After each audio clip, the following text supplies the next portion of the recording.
Hello guys and welcome to your channel Cyber Academy, and for this video I will be showing you guys how you can break into a Windows PC that is only password protected without an encryption method, which is BitLocker. It works on all versions of Windows, and all you need to know is the file directory system, how it's organized and where you have to look for files. Okay, all you'll be needing is a brain, a working brain, a bootable pen drive of any Linux live OS that you have.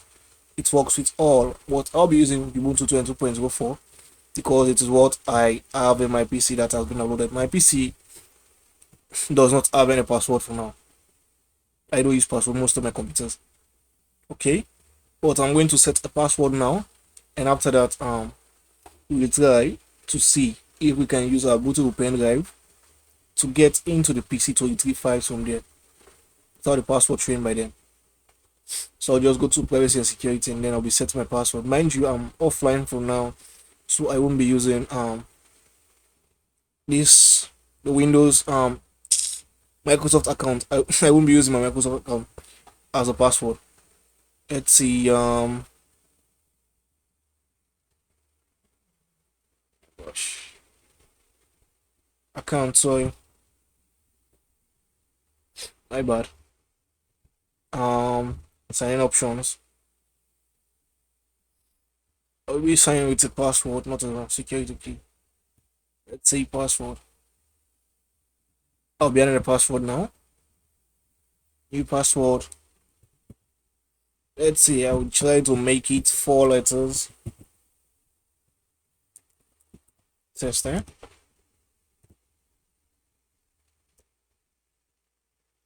Okay, so now we're good. I have successfully gave my PC a password.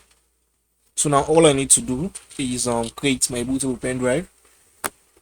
I have a memory stick here which is 64 gigabytes.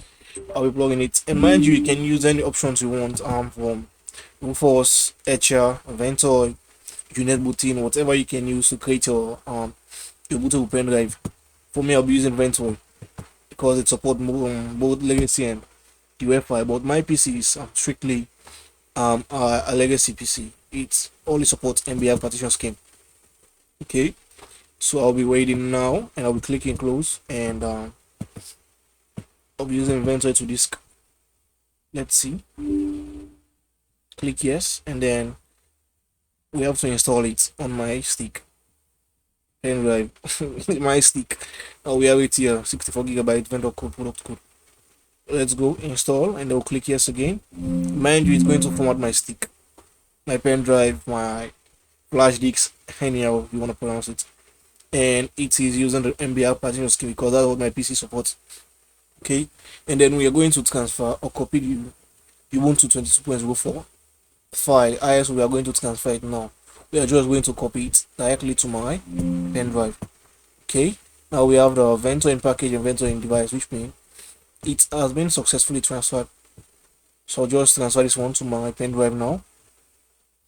Okay, now we have that. I just have to wait for it to successfully transfer, and after that then I'll have to reboot the PC to see if the lock screen is actually there, and from that now we will try restarting the PC again and then booting directly to the pen drive, and it will take us to Ubuntu live boots, and then we'll just go and try Ubuntu and then try to see if we can actually see the files without the password popping up again.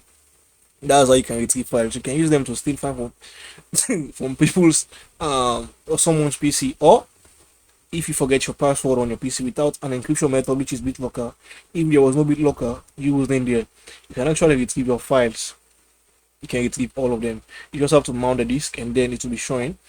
And you need a secondary storage also, where you want to copy the files, or if you are snooping into someone's PC, then you can see all the files, because sometimes people don't use this partition schemes that we're using. They don't partition their PC. All they do is like they just use this default one where you see videos, they keep videos there, music, they keep music there, pictures, they keep music and pictures there, and down to document, they keep their documents also on that, because this is the default page that is used to store whenever someone is creating a document between any software now, like from Photoshop, Word, most of these MS packages applications that you install, this is the default place, and this is the default place for downloads, things that have been downloaded. For me, I have a download manager which sorts my download like video programs and some files that I do torrent. Okay, and this is for the desktop. Some people do keep their files on their desktop, so like you can actually see it, you can get access to them. For me, these are just the shortcuts of applications that I'm using. See pictures here, music, also videos, iCloud Drive, but I think this wouldn't be showing there. I don't think so. But for now, let's go to the original particular skill that will be showing there. It won't be like that. This is how it's so it will be showing. Psyche, that's the username, and these are what will be showing there. These are the things that will be showing there when we get to the Ubuntu Live boot. I think I'll just pause the video for now here, and then I will resume when it's completed, and then start the PC.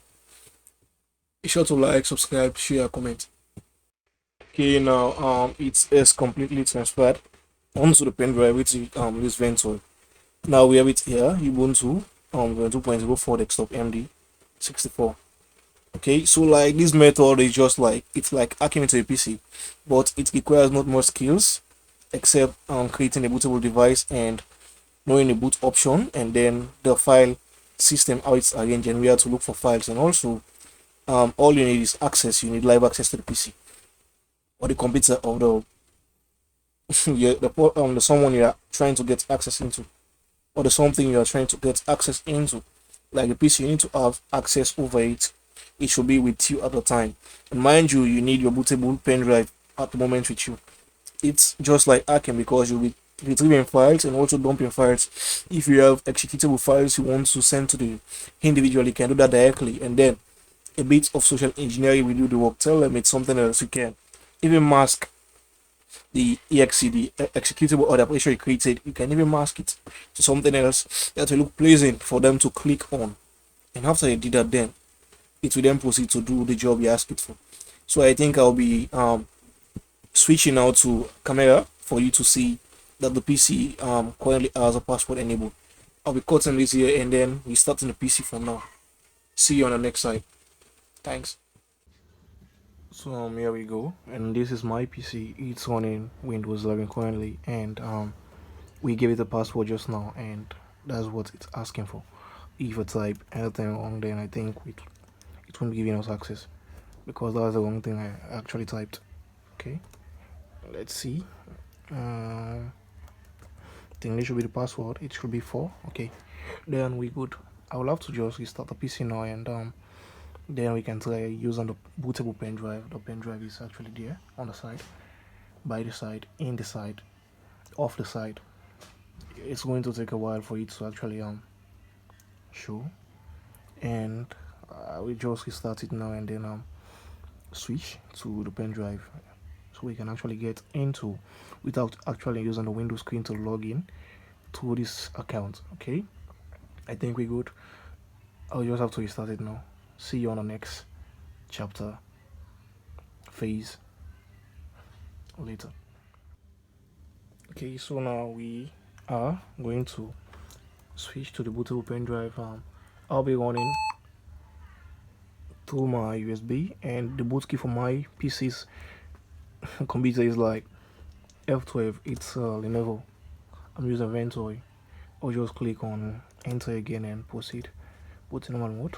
Try on install. I'll just click on that, and then it will take us to a screen which will be saying try or install, and I'll just click on try because we need a live boot, not the installation method. This one works with most Debian based distro from Kali, Ubuntu, as you have seen, PowerOS now, Linux Mint, most of the Debian based distro that support live boot. Or there are also Windows PE. These are Windows applications that support live boot also. Oh my god, I think it's booting also on the big screen up there, because I'm running through VGA. I have a screen where I actually cast. So we are in, it's booting now. We are not going to do any setup, we are just going to skip and try it, and after clicking the try button, then it will be giving us access to mount the drive, the hard drive, which is my PC's or my computer's hard drive, and then we are going to try to see if we can see the files of the Windows, um, the hard drive where Windows is installed currently. And from that now, we can see if we can actually retrieve and also send files here. I'll be using this method a lot of times back in school days. Back in school days, we used to do that to our friends, retrieve files that they keep from us, pictures like personal stuff. But I'm not advising anyone to do that. This can be used to help you if your PC forgot the password or there is an issue and you need to retrieve the files in there. Okay, so now we are in. It should ask us. We already have the live screen. It won't be. There will be an installation option there, but we are not going to do that. So let's. Oh fuck! I'm on 8 GB of RAM. I need to upgrade this PC. Let's see. Try Ubuntu. Try me. Here we go. It's going to give us the opening screen. Voila! Just like magic. But there is no such thing as magic. Let's wait. We're almost there. Almost there. Almost there. What's the magic word? Open sesame, right? Voila. Oh, we are in. So it's showing us a pen drive there. See, Ventoy. That's the Ubuntu Ventoy. And these are my hard drive. These are my hard drive. We have this one, the 140 gigabytes, which is my Windows partition, and this is the second version, the new volume where I keep all my stuff. You see, these are all my files, my animes. I'm doing something. These are my animes. What? I'm not going to answer that. So these are my animes, my semester note. These are most of my stuffs.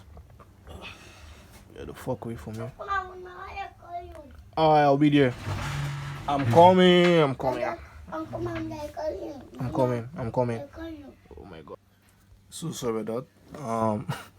My bad. And now this is the main partition. This is the Windows partition. These are some of the tools installed, and this is where I took you guys just now before switching. We have the desktop here, which will be showing the shortcuts of the applications installed, and this is the document folder where there'll be my pictures and other things I kept.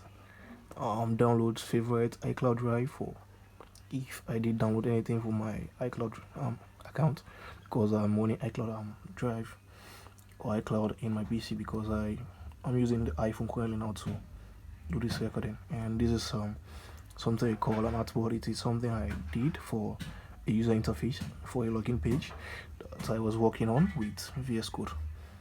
I was creating this thing, and I didn't make a video, but I actually uploaded it at our WhatsApp group. I made a video with this. I'm using HTML and CSS, and also I use Photoshop to create that user interface. And these are the files. And if I did plug my phone for now to transfer these files, I think I'll be getting access to. Okay, I'll be using my phone. Sorry, I'm using one hand. I'm like Bucky the Winter Soldier. My bad. Come on. I'm using this phone. I'm using my phone as a secondary. Oh, come on. Sorry, there's no one to help me. Okay, we're good. I just now need to grant it permission for it to be showing there. We're good. Allow. Now I have my phone, Samsung A13. It's here. So now if I want to be let's see, I want to copy this one to my mobile device. Copy. I can retrieve it. I'm using another pen drive. I've just used the secondary pen drive. Plug it in. I will be retrieving these files. Control V. Dash will paste it in there. And if I'm using my phone now, I think I will get access to that. I can even copy files from my phone into the hard drive of that. Sorry. Let's see.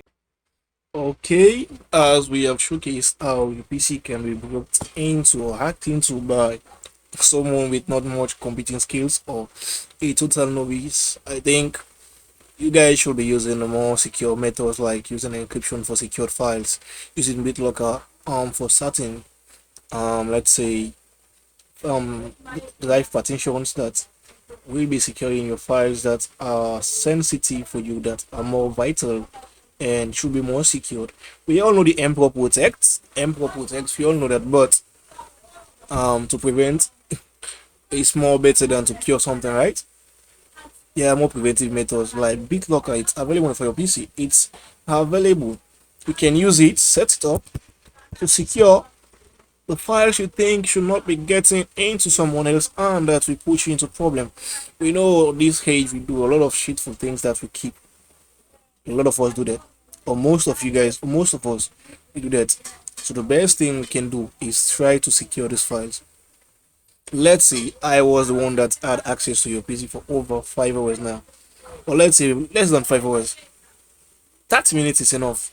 You gave me your PC, even though you thought it was secure with what you had these easy super strong AI like Jarvis monitor your PC for you. This is BitLocker. You can turn it on, select the drive. Okay, you can select the drive. You can use whatever drive, turn BitLocker on this drive, and after you did that, it will encrypt that. No, it won't be showing in whatever PC you plug that into, except the password is entered. Even if you use whatever type of method you use, the infinity gauntlet on it, reality warping powers, it won't change anything. It will be let's say the term well fortified like vibranium. It will be well fortified. So try to be using things that are or methods that are more safe than using this your Microsoft account. Like, yeah, yeah. So sorry for the inconvenience, my guys, my fellow computer service, tech service. Like I'm too hot. I can't be contained. You have been calling me a lot today. So that's it. We all know the Emperor protects. In his light, we are all safe, but we have to protect ourselves. We have to be doing things that are much safer for us. Okay? Encrypt your PC. Be sure the someone you're leaving behind your PC is not malicious or does not have as or like thinking something malicious against you, because it's all it takes it a bootable pen drive, a working brain, and fingers that are working, fast fingers that are working, to put you into some sort of mayhem that you don't want to be placed into. Oh, so sorry, so sorry, so sorry. I think that will be all for today. Be sure to like, subscribe, share, stay blessed, stay positive. You can actually spread the word that we're actually back. We'll be randomly posting again throughout this month. By the grace of God, we just hope this content reach most of the people they should, because we're actually trying to sensitize people on how things are done by some of us. Okay? Stay safe, stay blessed, stay positive.